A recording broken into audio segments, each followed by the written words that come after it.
أعوذ بالله من الشيطان الرجيم بسم الله الرحمن الرحيم والسلام على أشرف الأنبياء والمرسلين وعلى آله وصحبه أجمعين ومن تبعهم بإحسان إلى يوم الدين أما بعد. آج کے درس کے شروع کرنے سے پہلے میرا ایک سوال یہ ہے کہ اللہ تبارک و تعالیٰ کے پاس سب سے فضیلت والا عمل کون سا ہے؟ اللہ کے دربار میں، اللہ کے پاس یہی سوال اللہ کے نبی سے پوچھا گیا. نبی کریم صلی اللہ علیہ وسلم سے پوچھا گیا، اللہ کے نبی ہمیں ذرا بتاؤ کہ سب سے افضل عمل اللہ تبارک و تعالیٰ کے پاس کون سا ہے، سب سے افضل عمل؟ تو اللہ کے نبی نے کہا نماز کو اس کے وقت میں پڑھنا سب سے افضل ہے. اس دنیا کے اندر اللہ تبارک و تعالیٰ کے پاس سب سے زیادہ فضیلت والا عمل کون سا ہے؟ نماز کو اس کے وقت میں پڑھنا. پھر اللہ کے نبی سے پوچھا گیا، اللہ کے نبی پھر اس کے بعد تو اللہ کے نبی نے کہا پھر اس کے بعد والدین کے ساتھ اس نے سلوک کرنا. تو آج کے اس درس کے اندر انشاءاللہ میں آپ لوگوں کو نماز کی کچھ اہمیت بیان کرنے کی کوشش کروں گا. آج کل لوگوں نے یہ سمجھا کہ نماز ایک معمولی سی چیز ہے. میرے مسلمان بھائیوں، یہ نماز ہمارے دین کا دوسرا رکن ہے. توحید کے بعد انسان کی زندگی کے اندر جو سب سے پہلی چیز انسان پر واجب ہوتی ہے وہ نماز ہے. شہادت اللہ الہ الا اللہ وان محمد رسول اللہ کے بعد انسان پر واجب ہونے والی، بلکہ میں کہنا چاہتا ہوں کہ اسلام کا دوسرا رکن یہ نماز ہے. کہ نماز کی فضیلتیں بڑی ہیں، لیکن مختصر طور پر میں کہنا چاہوں تو انسان جو نماز پڑھتا ہے اس کے چھوٹے چھوٹے سارے کے سارے گناہ دھل جاتے ہیں. انسان جب رکوع کرتا ہے تو اس کے گناہ جھڑنے لگتے ہیں. انسان جب سجدہ کرتا ہے تو اس کے گناہ جھڑنے لگتے ہیں. بلکہ انسان جب وضو کرتا ہے تو اس کے ناخنوں کے درمیان سے بھی گناہ جھڑنے لگتے ہیں. اللہ اکبر. تو انسان ایسے گناہوں سے پاک ہوتا ہے نماز کے اندر. جو انسان کبیرہ گناہوں سے بچ جائے تو وہ انسان نماز پڑھتے پڑھتے کامیاب و کامران ہو جائے گا. نبی کریم صلی اللہ علیہ وسلم نے ایک حدیث کے اندر ارشاد فرمایا، ایک مثال پوچھی صحابہ سے کہ آپ کے گھر کے سامنے یا کسی آدمی کے گھر کے سامنے ایک نہر ہے جہاں سے پانی بہتا ہو. وہ آدمی 5 وقت اس کے اندر نہاتا ہو، 5 بار نہا رہا ہے، تو کیا اس کے جسم پر کوئی میل باقی رہے گا؟ تو صحابہ نے کہا 5 مرتبہ نہاتا ہے تو ظاہر سی بات ہے اس کے جسم پر کوئی میل باقی نہیں رہے گا. تو اللہ کے نبی نے کہا یہ نماز ایسے ہی ہے، جو انسان دن میں 5 مرتبہ نماز پڑھتا ہے تو اللہ تبارک و تعالیٰ اس کے سارے چھوٹے گناہ کو دھو دیتا ہے. اللہ یہ نماز کی فضیلت. یہی نہیں بلکہ ایک اور حدیث کے اندر آیا، صحابی رسول بیان کرتے ہیں کہ تم گناہ کرتے ہو، پھر تم فجر کی نماز پڑھتے ہو، تمہارے سارے کے سارے گناہ مٹا دیے جاتے ہیں. پھر تم گناہ کرتے ہو، تم ظہر کی نماز پڑھتے ہو، تمہارے سارے گناہ مٹا دیے جاتے ہیں. پھر تم گناہ کرتے ہو، پھر تم عصر کی نماز پڑھتے ہو، تمہارے سارے کے سارے گناہ مٹا دیے جاتے ہیں. پھر تم گناہ کرتے ہو، پھر مغرب کی نماز پڑھتے ہو، پھر سارے کے سارے گناہ مٹا دیے جاتے ہیں. پھر تم گناہ کرتے ہو، پھر عشاء کی نماز پڑھتے ہو، پھر سارے کے سارے گناہ مٹا دیے جاتے ہیں. اور تم ایسی حالت میں سوتے ہو کہ تمہارے اوپر کوئی گناہ نہیں رہتا. اللہ اکبر. یہ نماز کی فضیلت ہے. جو انسان نماز پڑھتا ہے، ایک نماز سے دوسری نماز کے درمیان کا جو حصہ ہوتا ہے، جو گناہ چھوٹے گناہ کرتا ہے، سارے کے سارے گناہوں کو اللہ تبارک و تعالیٰ معاف فرما دیتا ہے. یہ وہ نماز ہے میرے مسلمان بھائیوں جس کا اللہ تبارک و تعالیٰ نے انبیاء کو حکم دیا. ابراہیم علیہ السلام کو اللہ تبارک و تعالیٰ نے حکم دیا.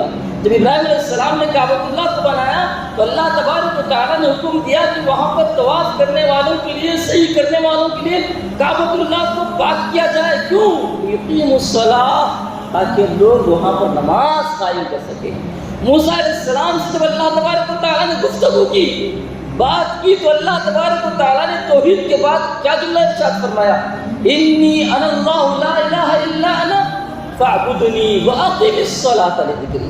اللہ نے کہا اللہ میرے علاوہ کوئی معبود برحق نہیں ہے، تم میری یاد کے ساتھ ساتھ میری نماز کو قائم کرو. موسیٰ علیہ السلام سے اللہ تبارک و تعالیٰ نے ارشاد فرمایا.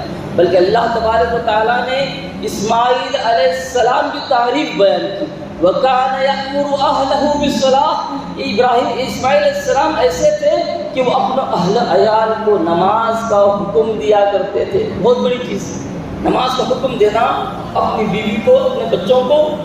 آج تو ہم نماز پڑھ رہے ہیں, بڑے افسوس کے ساتھ کہنا پڑتا ہے, ہم نماز پڑھ رہے ہیں, صبح کی نماز کے لیے ہم جاتے ہیں, ظہر کی نماز کے وقت ہمارا بچہ سویا ہوا ہے, چھوٹا بچہ ہے یا بڑا بچہ ہو, ہمارا بچہ سویا ہوا ہے, نماز اس پر واجب ہے.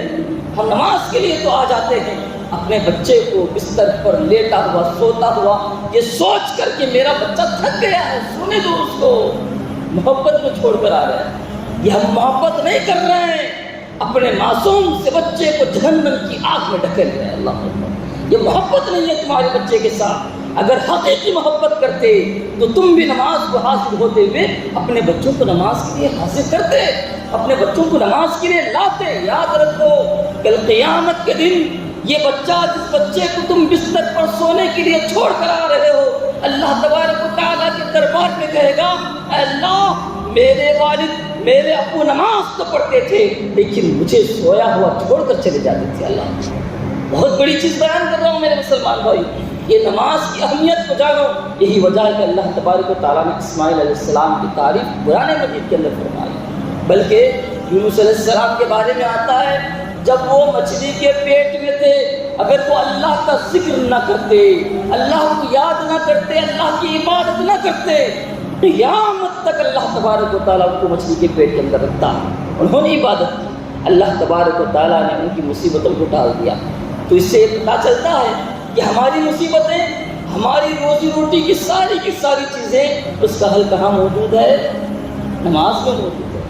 آج نوجوان پریشان ہیں, اس کے پاس کاروبار کا کوئی ذریعہ موجود نہیں ہے, معاش کا کوئی ذریعہ موجود نہیں ہے, در بدر کی ٹھوکریں کھا رہا ہے. یہاں دیکھو اس آیت کو ذرا غور سے سننا. اللہ تبارک و تعالیٰ نے نبی کریم صلی اللہ علیہ وسلم کو حکم دیا, وَأْمُرْ أَهْلَكَ بِالصَّلَاةِ وَاصْطَبِرْ عَلَيْهَا لَا نَسْأَلُكَ رِزْقًا نَحْنُ نَرْزُقُكَ. اللہ نے کہا اپنے اہل و عیال کو نماز پڑھنے کا حکم دو, نماز پڑھنے کا حکم دو, ہم تم سے روزی روٹی نہیں مانگتے, بلکہ تم نماز پڑھو گے تو ہم خود تمہیں روزی روٹی دیں گے. یہ اللہ کا وعدہ. ہم نماز کی پابندی کریں گے, اللہ تبارک و تعالیٰ ہمارے معاش کو اتارے گا, ہماری زندگی کے اندر جو کاروبار ہے اللہ تبارک و تعالیٰ اس کے اندر برکت دے گا. میرے مسلمان بھائیوں, بتانے کا مقصد یہ ہے کہ نماز جہاں تک ہو سکے, یہ نماز ایسی چیز ہے, یہ نماز ایک کافر اور ایک مسلمان کے درمیان فرق کرنے والی چیز ہے. آج کل لوگ سمجھتے ہیں کہ اس میں صرف نماز چھوڑ رہا ہے. ہاں, ایک شراب پینے والے کو ہم بہت برا سمجھتے ہیں, یہ شراب پی رہا ہے, شرابی ہے. ہاں, چوری کرنے والے کو بہت برا سمجھتے ہیں, چور ہے. حافظ امام ابن القیم رحمہ اللہ نے کہا کہ جو انسان چوری کرتا ہے, جو انسان شراب پیتا ہے, اس سے بڑھ کر یہ گناہ ہے کہ جو انسان اللہ تبارک و تعالیٰ کی نماز کو چھوڑ دیتا ہے. اللہ بہت بڑا گناہ ہے یہ. اس گناہ کو ہم نے بہت معمولی سمجھ لیا ہے. یاد رکھو کل قیامت کے دن سب سے پہلا سوال اسی نماز کا کیا جائے گا, اور نماز کے قائم کرنے کے ساتھ ساتھ سنتوں کا, نفلوں کا اہتمام کرنا چاہیے. کیوں؟ کل قیامت کے دن جب واجبات میں کمی ہوگی, اللہ تبارک و تعالیٰ کہے گا کیا اس نے سنتیں بھی ادا کی ہیں, کیا اس نے نفل نمازوں کو پڑھا ہے؟ تو وہ سنتیں, وہ نفل نمازوں کو لا کر اس کی واجبات کو شامل کیا جائے گا, احسان کرے گا اللہ تبارک و تعالیٰ. تو بتانے کا مقصد یہ ہے میرے مسلمان بھائیوں, یہ نماز ایک ایسی چیز ہے, اس دنیا کے اندر انسان, یہی وہ نماز ہے جس نماز کے ذریعے اللہ تبارک و تعالیٰ سے سب سے زیادہ قریب ہوتا ہے. جب سجدہ کرتا ہے انسان, سجدے میں انسان اللہ کے سب سے زیادہ قریب ہوتا ہے. جب انسان سجدہ کرتا ہے نا, شیطان زور زور سے رونے لگتا ہے, کہتا ہے کہ اللہ نے مجھے سجدہ کرنے کا حکم دیا, میں نے سجدہ نہیں کیا. اس بندے کو اللہ نے سجدہ کرنے کا حکم دیا تو یہ سجدہ کر رہا ہے. اللہ اکبر. یہ نماز ہے, یہ نماز ہے میرے مسلمان بھائیوں, اس کی بہت ساری فضیلتیں ہیں. تو الغرض میں اختصار کے ساتھ یہ کہنا چاہتا ہوں, آج کل اپنے جسم کو مضبوط کرنے کے لیے کیا کرتے ہیں؟ کھانا کھاتے ہیں, پانی پیتے ہیں, جسم کو تو مضبوط کر رہے ہیں ہم. جسم سے بڑھ کر ایک چیز ہمارے جسم کے اندر ہے, وہ ہے روح. روح کی غذا ہے یہ نماز, روح کی غذا ہے اللہ کا ذکر, روح کی غذا ہے عبادتیں, اللہ کو یاد کرنا.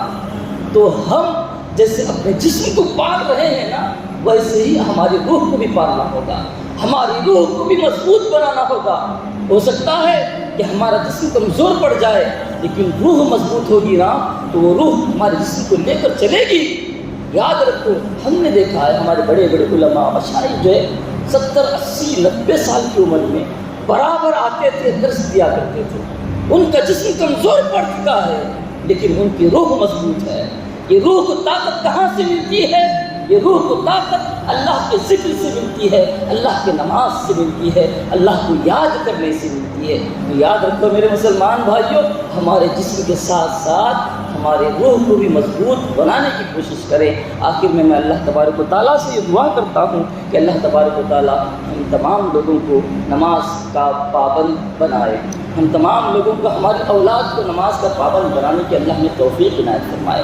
آمین۔ السلام علیکم ورحمۃ اللہ وبرکاتہ۔